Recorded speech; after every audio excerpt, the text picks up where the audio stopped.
Welcome to the channel. In today's video, we are going to be replacing the spark plugs and adjusting the valves on this BMW R1200 GS. Step one is going to be removing the valve cover guard. Your bike, if it has engine guards or anything like that, you're going to have to probably take those off, especially if they're aftermarket. I really can't speak on behalf of aftermarket parts, but if yours has just a simple plastic valve cover, most of them do. T30 Torx, there, and there. And then while you're at it, this is the lower spark plug. This is part of the cover, and then there's another one right there. We can then go ahead and just remove our lower spark plug. Super easy. Kind of just pull and wiggle, and it should pop right off. There it is. We can then go ahead and remove our top spark plug.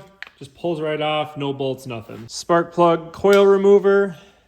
All these tools that I'm using can be purchased at the BMW partsguy.com. And we'll go ahead and with a T40 Torx, loosen up these 4 bolts. Let's go ahead and remove the spark plugs. You'll need a very thin wall 16 millimeter. So that fits in there really nicely. Now let's go ahead and remove our lower spark plug. You can see that right down here. You'll use the same 16 millimeter socket. You can see on the right is the top one, and on the left is the bottom one. So now we're gonna put the right cylinder at top dead center. So pay attention with this one. This is how I do it. You do not need to do it like this at home, but I strongly encourage doing it like this. I know you guys are gonna blow up the comment section saying I should have used something else, but hey, just let me do my job. So I use a screwdriver or anything. I put it down the spark plug hole so I can feel the top of the piston there. And then I have the engine in top gear. So whether your bike's a 5-speed or a 6-speed, you're gonna have it in the highest gear. And then I'm just gonna rock the tire back and forth, and that's gonna rotate the engine. So you can see the spark plug or the piston is moving down. So my screwdriver is moving down. Imagine that, right? So then I'll come up and it should hit top dead center here. Look at it, screwdriver's coming up. So I'm just gonna push a little bit on the right there and go back a little bit forward and just get it right there at top dead center. So there's gonna be, if you understand how an engine works, the right side and the left side don't fire at the same time. So one side is going to be on the compression while the other one is on the exhaust. So one side, both valves are going to be loose. So these are loose. I don't know if you can hear that on camera.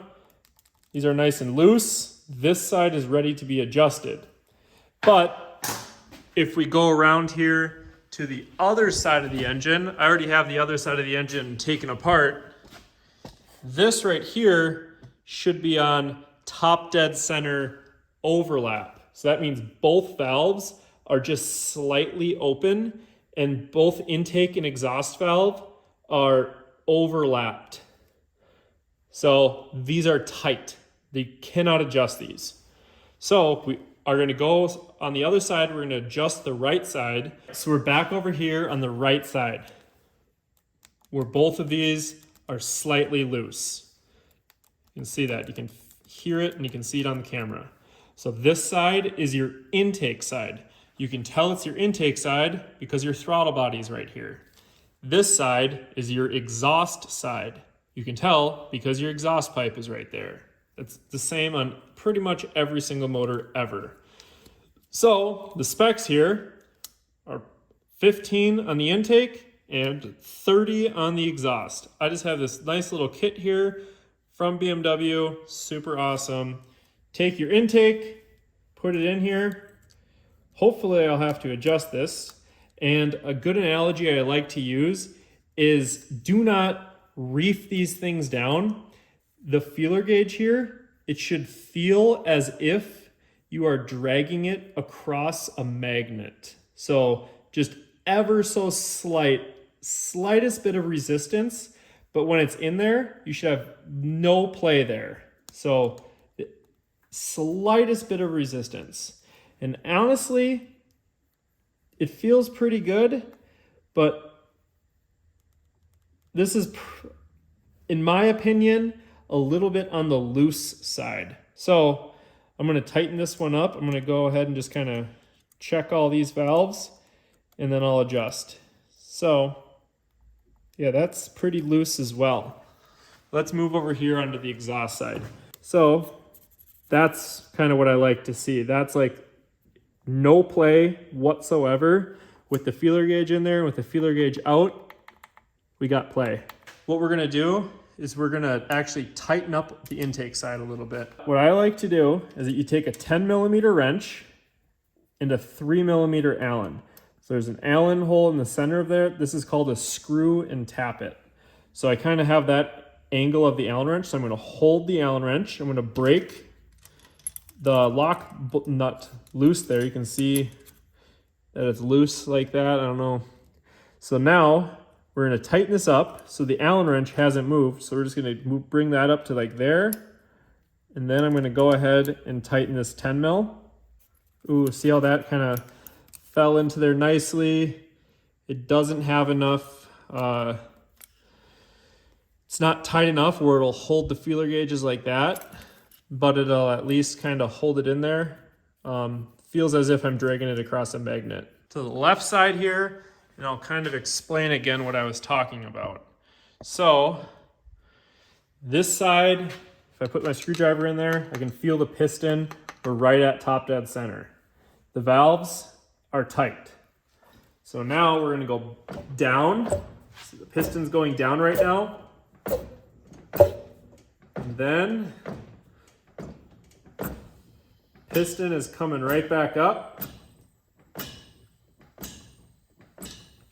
We're just gonna slowly bring it up. And then it starts going down. We're gonna go back, just catch it right at the very top there. So now this side should be slightly loose, just as I suspected. So now let's check our valves.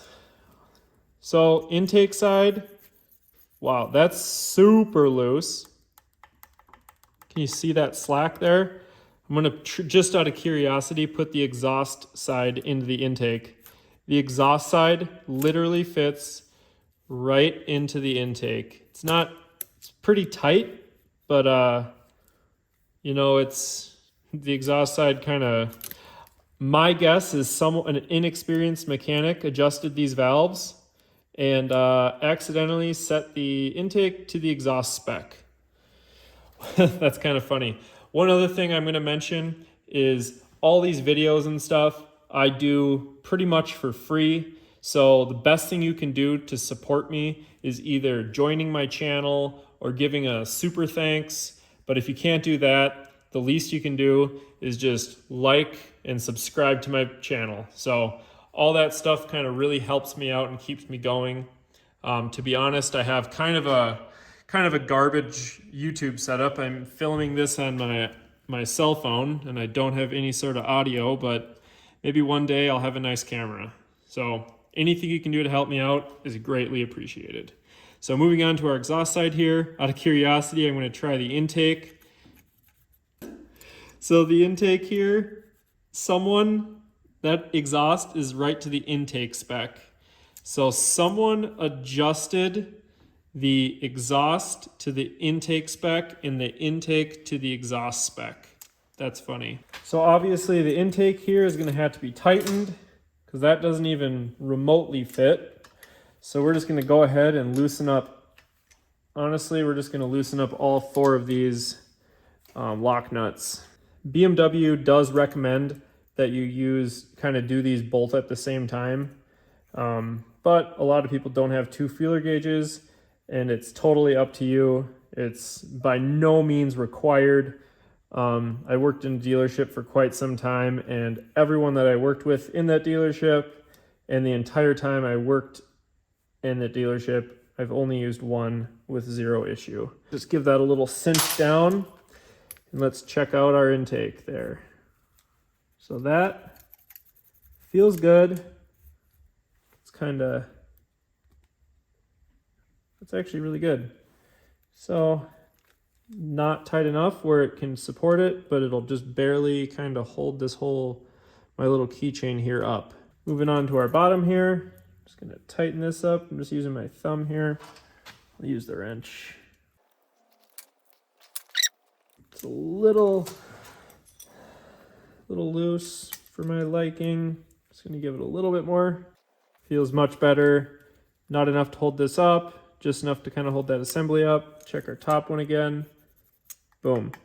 Intake side done. Let's move on to our exhaust side. The exhaust thing doesn't even go in there. So let's just loosen these all the way up. This is kind of funny. I've actually never had this happen before. So who the heck knows? That feels good. That feels good. We're just gonna kind of randomly tighten these up since they're so far off. See, I'm just tightening it up slowly as I'm sliding this out, kind of looking for that right feel. I think I got it right there.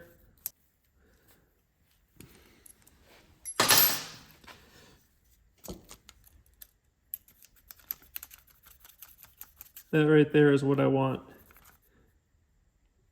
No play. I'm gonna push this in there.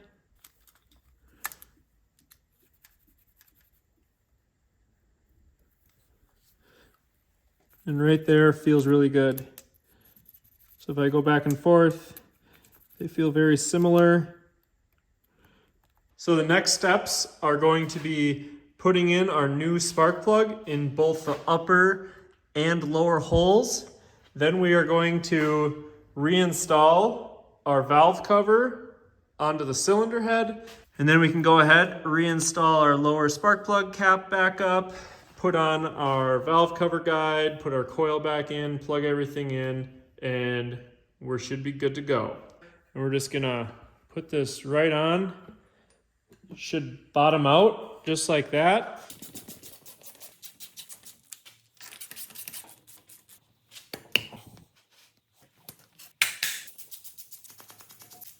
Thank you so much for watching. And if this video helped you out in any way, please consider subscribing. And if you are feeling really generous, please hit that super thanks button and show your support.